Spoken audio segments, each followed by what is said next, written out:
कहानी है रामपुर गांव की, जहां के मर्द महिलाओं को हमेशा नीचा दिखाने की कोशिश में रहते। अरे अभी तक खाना नहीं आया, क्या मुझे एक और शादी करने की जरूरत है? नहीं जी नहीं, ऐसा मत करना, वरना मैं कहाँ जाऊंगी। खाना लेकर मैं अभी आई जी। गांव की पंचायत में भी फैसले हमेशा औरतों के खिलाफ ही रहते। मैं जो फैसला सुनाता हूँ वो भगवान की आज्ञा होती है। इस लड़के ने अपने मन से शादी करके अच्छा नहीं किया। लड़के को घर भेज दो और इसकी शादी इसकी जाति की किसी लड़के से करवा दो। लेकिन ये लड़के, इसे तो गांव के बाहर निकाल दो। नहीं नहीं जमींदार साहब, ये क्या बोल रहे हैं? ऐसा नहीं हो सकता। मेरी बेटी मासूम है, इसे अच्छे बुरे की समझ नहीं है। अरे कहाँ जाएगी ये बेचारी? कहाँ जाएगी? इतनी चिंता है तो पूरे परिवार का गांव निकाला कर देते हैं। बेचारे पूरे बसे बसाए परिवार को गांव छोड़ना पड़ता है। चाहे जो हो, अगर बेटियों को कंट्रोल नहीं कर सकते तो गांव में रहने का कोई मतलब नहीं है। यहाँ औरतों को दब कर रहना होगा। कोई भी अपने हिसाब से कुछ नहीं कर सकता, सब ईश्वर की मर्जी से ही होगा। तभी गांव का एक आदमी दौड़ा दौड़ा आता है। सरपंच साहब, जमींदार साहब, वो कालिया है ना, उसकी बेटी पढ़ने के लिए शहर जा रही है। अच्छा, ये कब हो गया? और कालिया की हिम्मत कैसे हो गई ऐसा करने की? लेकर आओ उसे और उसकी बेटी को। बस फिर क्या था, हाजिर हो जाते हैं कालिया और उसकी बेटी सरपंच के सामने। और कालिया, ये क्या सुनने में आ रहा है? बेटी को इंजीनियर बना रहा है तू? और ये बता, गांव में तो स्कूल नहीं है, फिर कहां से इतनी क्लास पास कर गई तेरी बेटी? राधा, जो कि कालिया की बेटी है, उसे लगता है कि सरपंच उसकी तारीफ कर रहे हैं। सरपंच जी, मैंने ऑनलाइन पढ़ाई की है, डिस्टेंस लर्निंग से। सभी में मैंने अच्छे नंबर पाए हैं, जिसे देखते हुए शहर की इंजीनियरिंग कॉलेज में मुझे स्कॉलरशिप मिली है। वाह जी वाह, क्या होती है ये? पहले तो ये बताओ, फिर आगे की बात करते हैं। पूरा गांव राधा की बात सुन रहा था और राधा बोलती जा रही थी। तो ऐसे मैं फ्री में एक अच्छी शिक्षा लेकर गांव में जो कुछ परेशानियां हैं, जैसे बिजली, पानी और इंटरनेट जैसी समस्याओं के लिए काम करूंगी। मैं गांव को शहर से जोड़ने के लिए पुल का निर्माण करवाने का प्रस्ताव रखूंगी। मुझे पूरी उम्मीद है कि जल्द ही हमारा गांव भी तरक्की की राह पर चल पड़ेगा। राधा की बात सुनकर सारे गांव वाले ताली बजाने लगते हैं। सरपंच को समझ नहीं आता कि वो क्या करे।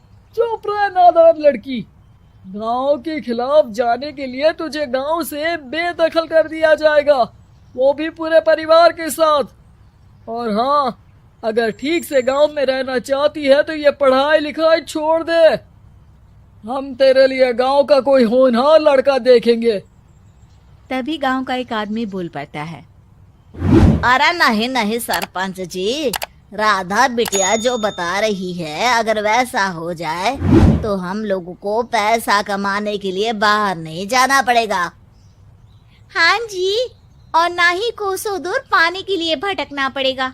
हमारे बच्चे भी अच्छी पढ़ाई कर सकेंगे और आगे बढ़ेंगे, ना कि हमारी तरह खेती करते बैठेंगे। क्यों गांव वालों, राधा बिटिया का साथ देना चाहिए ना। सरपंच देखता है कि गांव राधा के साथ है तो वो चुप हो जाता है। वो घर आकर अपने सलाहकार से बात करता है, जो बहुत ही चालाक किस्म का इंसान होता है। अरे सरपंच साहब, आपको बहुत ही होशियारी से काम लेना पड़ेगा। एक बार गांव तरक्की कर गया, यहाँ के बालक पढ़ लिए तो कोई ना पूछेगा आपको।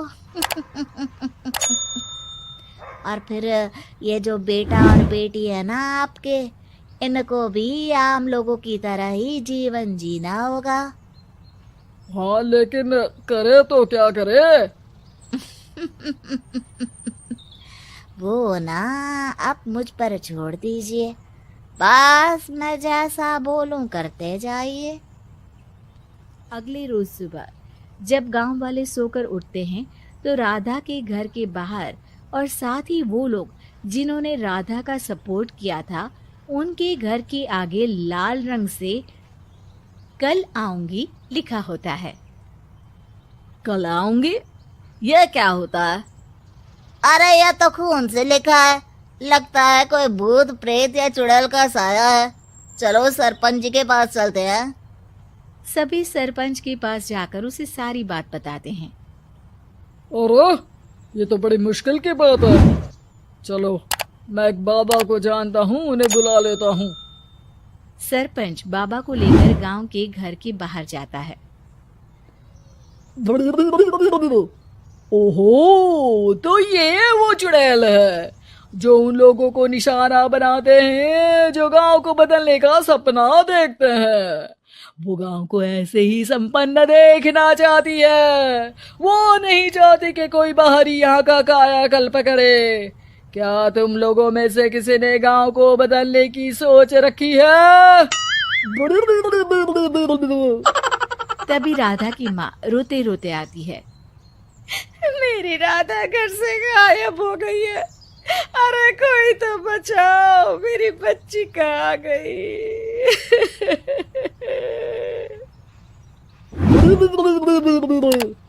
ले गई वो चुड़ैल, तेरी बच्ची को ले गई। अब वो उसे श्रापित करके छोड़ेगी, उस पर चुड़ैल का साया हो जाएगा। तभी बुरी सी हालत में राधा भी वहां आ जाती है। उसके बाल चुड़ैल की तरह फैले होते हैं और कपड़ों में खून लगा होता है। सभी राधा को देखकर डर जाते हैं। माँ, पता नहीं मुझे कौन उठा कर ले गया था। अरे दूर दूर हो जा चुड़ैल, अब हम लोग इस गांव में नहीं रुकेंगे। अरे कैसी बातें कर रहे हैं आप?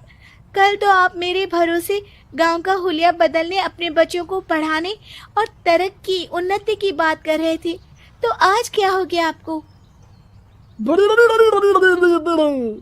ये फिर तुम लोगों को बहकाएगी। ये चुड़ैल गांव में आ चुकी है, ऐसे ही ये तुम्हारे घर के बच्चों को भी ले जाएगी।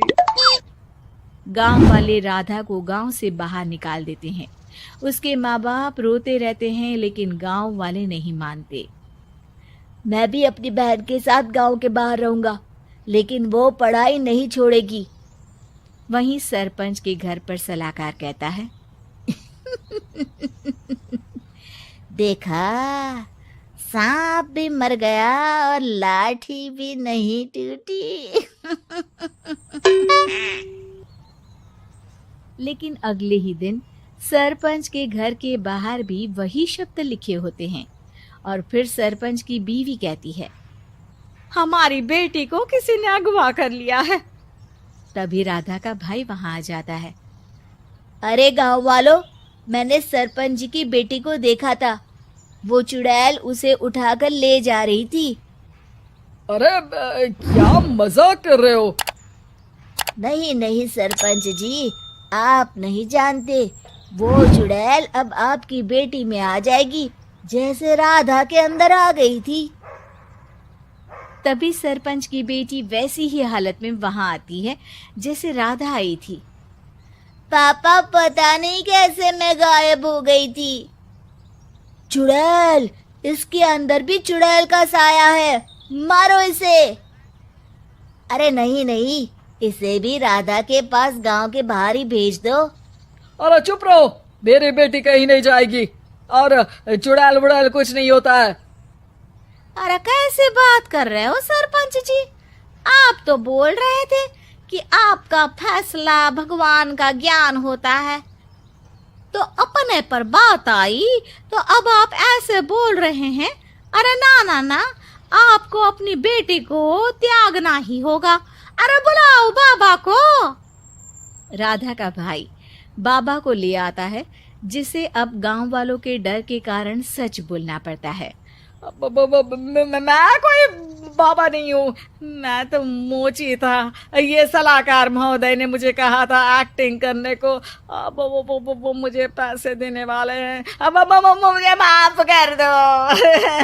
गलती हो गई, मुझे माफ कर दो।